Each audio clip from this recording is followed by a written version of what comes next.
Let's talk about the risk of texting first off, okay? Because I want to dive into this before I forget. You can't just text anybody. Let's just acknowledge that. You can only use texting, automated texting, to leads that have explicitly opted in. Let's just first recognize that. And this is where a lot of people are going to push boundaries or frankly get themselves in major trouble is, oh, I got these 10,000 expired leads, I'm going to text them. Don't do that. That's highly illegal. Only text leads that have explicitly opted in. Explicitly opted in means they went to your website in some way, shape, or form. They agreed by clicking that little box that says, I agree to be reached out, blah, blah, blah. Now, almost every single website, if you're using a Sierra or anybody's website, they have that language in there protecting you. I would double check it, frankly, just to double check.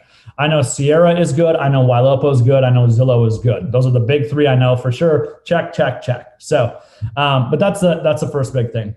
Now, when it comes to getting people to respond, the other problem that we're seeing, Jesse, is deliverability of messages. And what I mean by that is AT&T, Verizon, and T-Mobile, right? The biggest network carriers, they are deathly afraid of your texting inbox becoming your email spam inbox. So what they're doing is anything they're flagging as spam, they will just stop delivering your message. Okay, and we've had some of our messages, get this, we adapt, we adjust, we change those messages, delete them, that sort of thing. But this is the interesting thing is Twilio, raise your hand if anybody knows what Twilio is. All right, the real nerds know who Twilio is. Twilio is the company between almost all like CRMs or businesses and the carriers that sends the messages. Okay, they basically built the infrastructure, the software that sends all the messages.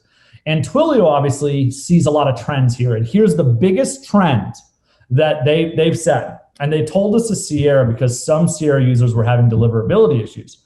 The trend is you are not to send salesy or marketing-based text to leads. You are at a lot higher chance to have your messages just get cut off, not sent, not delivered. And they have explicit authority to do this, by the way. The FCC said, we can't solve this problem, go solve it for yourself to the carrier. So they're doing it. And it's a moving target. We're seeing things happen. It's an evolving story.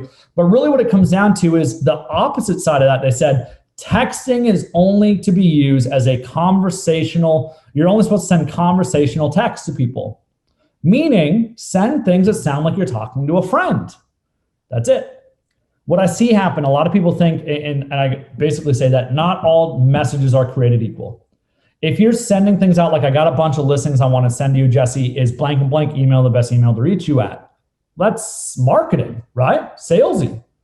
That's at a lot higher chance of going undelivered. The other interesting thing that we've seen is if your messages get a lot of stops, because stop is the equivalent of unsubscribe in texting, just so you all know. That's what we've been all hardwired to, right? You've probably said stop to some things before. It's just what we're hardwired to do. And what happens is if the carriers see you doing that, if you're getting a lot of responses that people say stop, now it happens sometimes, they understand it, but if it's happening a good amount of time, they're going to start undelivering all your messages.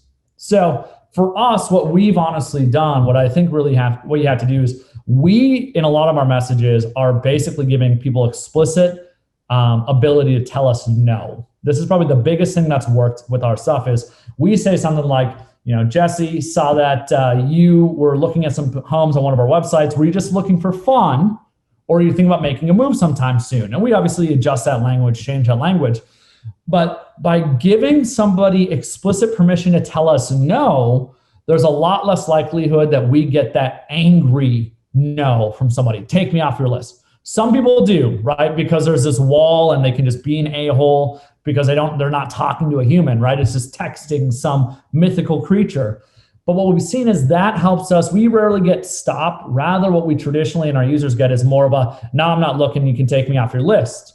Here's what's good about that is that to the network carriers, because they're just using AI to read all this, that doesn't look any different than, yeah, I want to buy a house. They don't know it because all they're looking for is stop, right? They have these parameters, things like that. So that's a crazy thing. Basically, open-ended questions, Jesse. and giving people the option to say no. I think a lot of people are afraid of that. We embrace it.